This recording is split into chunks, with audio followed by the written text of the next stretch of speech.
hukum laut internasional. Ngomongin tentang sejarah nih, menurut kamu sendiri gimana sih perkembangan hukum laut internasional itu? Baiklah, di sini saya akan menjelaskan sedikit bahwa sejarah hukum laut internasional itu mengalami perkembangan secara terus-menerus dan mengalami penyempurnaan untuk kepentingan manusia sesuai dengan peraturan-peraturan yang berlaku untuk tiap-tiap negara. Oh gitu. Iya. Jadi, untuk tahu lebih lanjut tentang sejarah perkembangan hukum laut internasional, saksikan video berikut ini. Pada zaman Romawi, telah berkembang pemikiran dan aturan yang berkaitan dengan laut. Namun, pada dasarnya, hanya ada dua pendapat yang berkembang pada masa itu. Pertama, res communis omnium. Menurut pendapat ini, laut adalah milik semua orang. Jadi, laut adalah milik masyarakat internasional. Laut adalah milik bersama, sehingga negara-negara bebas untuk mempergunakannya. Hal ini berarti, laut berada di bawah kedaulatan bersama, diatur melalui pengelolaan bersama, merupakan domain publik internasional dan berkaitan dengan kepentingan bersama masyarakat internasional. Yang kedua, res nullius. Pandangan ini menyatakan bahwa laut merupakan suatu benda atau tempat yang tidak ada pemiliknya. Laut bisa diklaim oleh siapapun. Di laut juga berlaku first come, first serve. Mereka yang datang lebih dahulu, maka mereka lah yang berhak menguasai wilayah tersebut. Jadi teman-teman kan udah dijelasin nih perkembangan di zaman Romawi. Selanjutnya bakal dijelasin tentang perkembangan di abad pertengahan. Dengerin ya. Setelah runtuhnya Kekaisaran Romawi, muncul klaim sepihak dari negara-negara di sekitar Laut Tengah tentang hukum laut. Yang pertama, teori Bartolus dan Baldus. Menurut teori Bartolus, laut dibagi menjadi dua, yaitu laut yang berada di bawah kekuasaan kedaulatan negara pantai, dan laut yang bebas dari kekuasaan dan kedaulatan siapapun.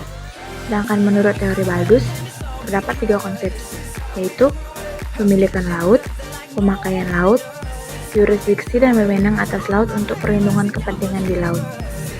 Pada tahun 1943, Inter Caetera dari Paus Alexander yang membagi lautan menjadi dua, yakni Lautan Atlantik yang berada di bawah kekuasaan Spanyol, dan Laut Pasifik yang berada di bawah kekuasaan Portugis.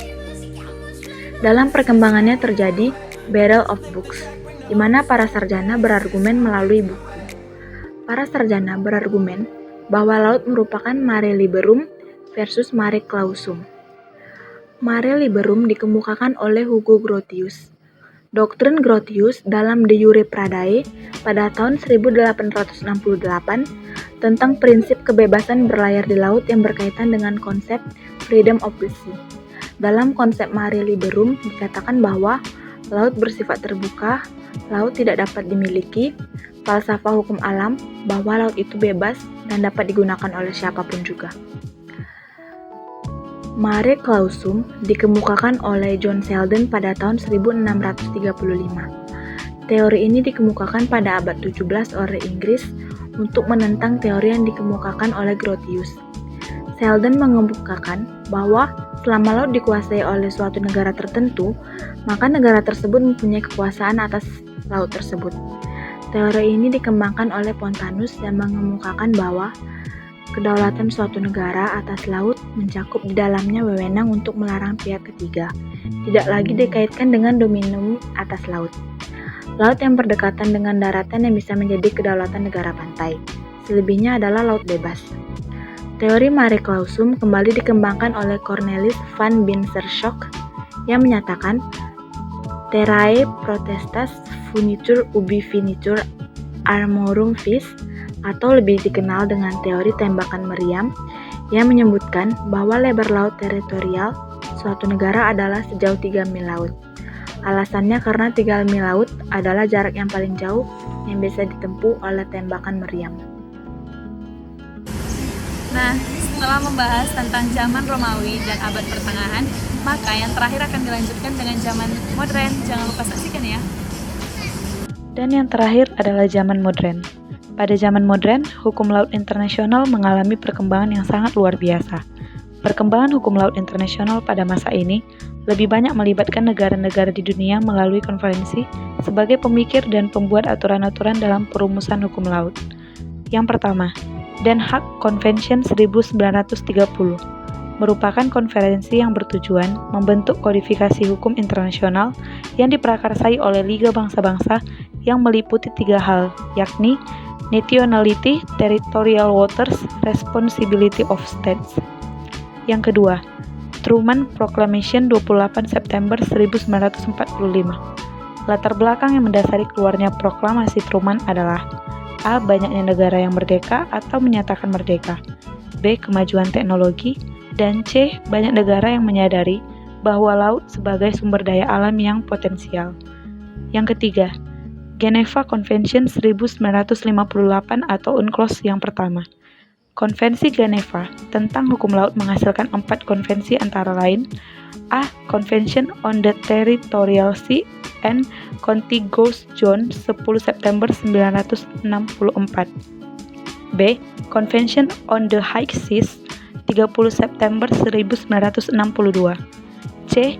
Convention on Fishing and Conservation of the Living Resources of the High Seas 20 Maret 1966, dan D. Convention on the Continental Shelf 10 Juli 1964.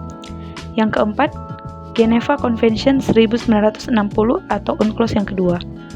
Pada konferensi ini membahas masalah yang belum terselesaikan pada konferensi UNCLOS pertama, misalnya tentang pendefinisian landasan kontinen yang jelas dan pasti.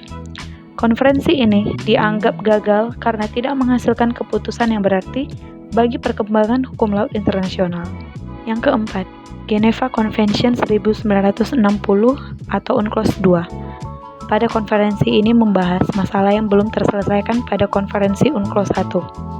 Misalnya, tentang pendefinisian landasan kontinen yang jelas dan pasti. Konferensi ini dianggap gagal karena tidak menghasilkan keputusan yang berarti bagi perkembangan hukum laut internasional. Yang kelima, United Nations Seabed Committee 18 Desember 1967 atau Komisi PBB mengenai seabed. Yang keenam, Declaration of Principles tahun 1970. Rezim yang diberlakukan di wilayah laut di luar yurisdiksi negara yaitu dasar laut yang paling dalam. Yang ketujuh, United Nations Convention on the Law of the Sea 3 atau UNCLOS 3 10 Desember 1982. Pada konferensi UNCLOS 1982 ini menghasilkan beberapa konvensi. Rezim hukum laut menurut UNCLOS 1982 adalah A. Perairan pedalaman atau internal waters, B. Perairan kepulauan atau archipelagic waters, C. Laut wilayah atau territorial sea, D. Zona tambahan atau contiguous zone, E. Zona ekonomi eksklusif atau exclusive economic zone, F. Landasan kontinen atau continental shelf, G. Laut lepas atau high seas, H. Dasar laut dalam atau kawasan atau area atau deep seabed. Sekian teman-teman video dari kami. Semoga bermanfaat untuk kita semua. Don't forget to like, comment, and subscribe.